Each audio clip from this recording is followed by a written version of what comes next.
শ্রীমদ্ ভগবদ্গীতা যথাযথ সপ্তম অধ্যায় বিজ্ঞানযোগ শ্লোক নাম্বার 20।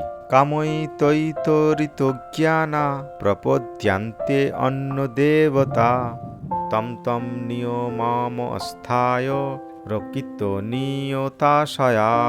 শব্দার্থ: কামই কামনা সমূহের দ্বারা, তৈ সেই, ঋত অপৃত, জ্ঞান জ্ঞান, প্রপদ্যান্তে প্রবর্তিত করেন, অন্য অন্য, দেবতা দেবদেবীর, তম সেই, নিয়মম নিয়ম, অবস্থায় পালন করেন, প্রকৃত স্বভাবের দ্বারা, নিয়তা নিয়ন্ত্রিত হয়ে, সয়া স্বীয়।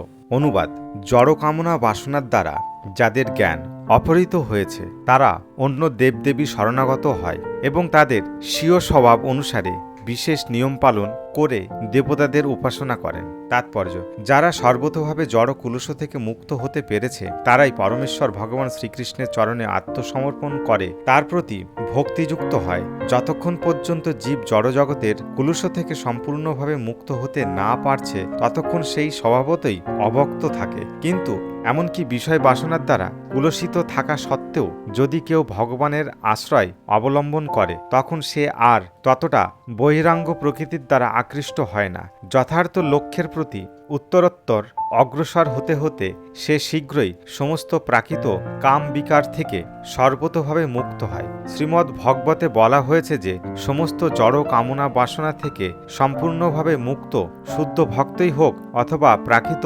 অভিলাষযুক্ত হোক অথবা জড়কুলুষ থেকে মুক্তিকামী হোক না কেন, সকলেরই কর্তব্য হচ্ছে বাসুদেবের শরণাগত হয়ে তার উপাসনা করা। শ্রীমদ্ ভগবতে তাই বলা হয়েছে দ্বিতীয় স্কন্দের 3 অধ্যায় 10 নম্বর শ্লোকে, অকাম সর্বকাম বা মোক্ষ কাম উদারথি ত্রিবেণ ভক্তি যোগেন ইয়াজেত পুরুষাম পরম।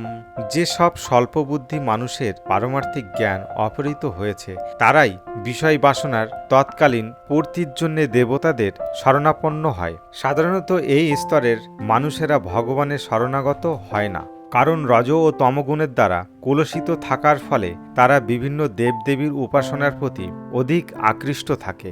দেব উপাসনার বিধিবিধান পালন করেই তারা সন্তুষ্ট থাকে। বিভিন্ন দেবদেবীর উপাসকেরা তাদের তুচ্ছ অভিলাষের দ্বারা এতই মহচ্ছন্ন থাকে যে তারা পরম লক্ষ্য সম্পর্কে সম্পূর্ণ অনভিজ্ঞ থাকে। ভগবানের ভক্ত কিন্তু কখনোই এই পরম লক্ষ্য থেকে ভ্রষ্ট হন না। বৈদিক শাস্ত্রে ভিন্ন ভিন্ন উদ্দেশ্য সাধনের জন্য ভিন্ন ভিন্ন দেবদেবীকে পূজা করার বিধান দেওয়া হয়েছে। যেমন রোগ নিরাময়ের জন্যে সূর্যদেবের উপাসনা করার নির্দেশ দেওয়া হয়েছে। এর ফলে অভক্তেরা মনে করে যে বিশেষ কোনো উদ্দেশ্য সাধনের জন্য দেবদেবীরা ভগবান থেকেও শ্রেষ্ঠ। কিন্তু ভগবানের শুদ্ধ ভক্ত জানেন যে ভগবান শ্রীকৃষ্ণই হচ্ছেন সবকিছুর অধীশ্বর। শ্রী চৈতন্য চরিতামৃতের আদিখণ্ডের 5ম অধ্যায়ের 142 নম্বর শ্লোকে বলা হয়েছে, একলে ঈশ্বর কৃষ্ণ আর সবই ভৃত্য।